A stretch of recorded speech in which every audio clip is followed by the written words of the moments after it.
everyone and welcome to my first spoken video. Today I will show you how to use Liquitex ink to improve some details of a miniature using my airbrush and a few pieces from Gotham City Chronicles. As you can see, there are several kinds of inks. Some are fluo, some are transparent and some give more coverage. Let's start with the Joker. This is a game level paint.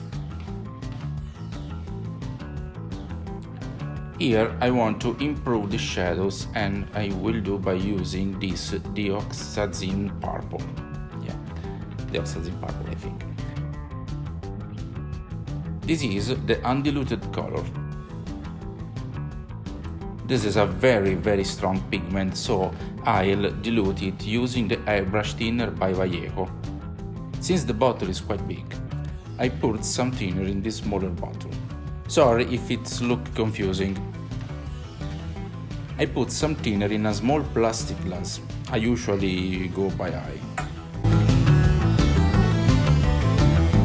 As for the dioxazine purple, I'll use 1 or 2 drops because the color is very strong.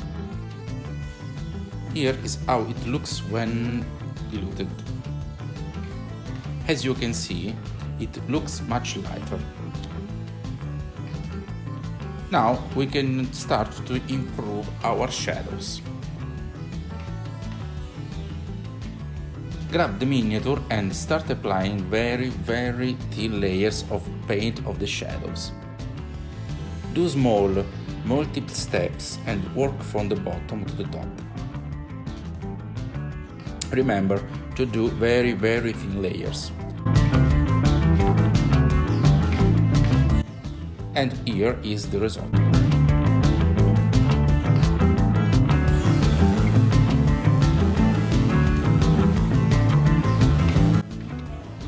You can also add some paint to the base.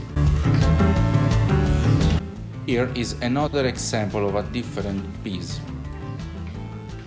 Here I want my purple to give a wintry cold effect. I work in the same way I did for the Joker. Don't worry if you can see the color. The shadows will be very subtle but visible. A few airbrush passages can give a very interesting effects. Let's see how to improve a skin tone. I'll use a burnt sienna ink. This is a transparent shade. And this is the color.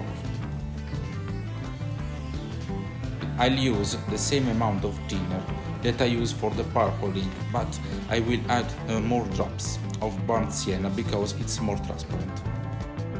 The golden rule is, the more transparent the ink, the more drops you'll add. Here's the diluted ink. Keep working from the bottom to the top. Try to work only on the skin tone areas if you can. Here you can see a before and after comparison. See how more defined the shadows look? Now, off to some night effect. I'll use the Turquoise deep ink, which is a translucent shade. Pay attention to that.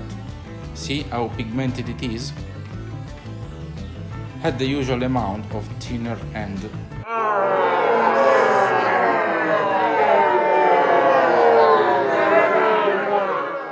sorry, I'm too excited for the video. Add 3 or 4 drops.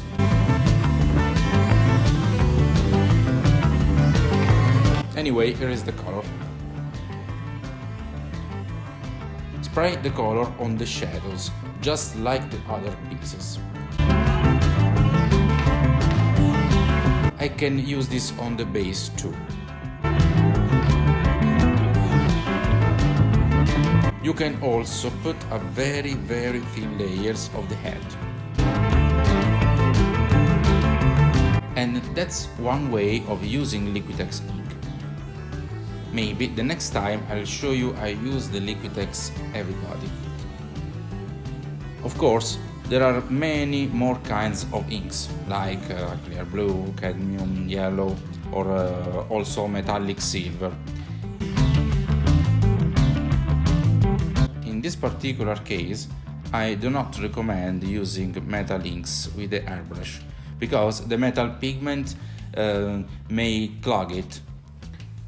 Thanks for watching, and I hope you enjoyed the video. Bye!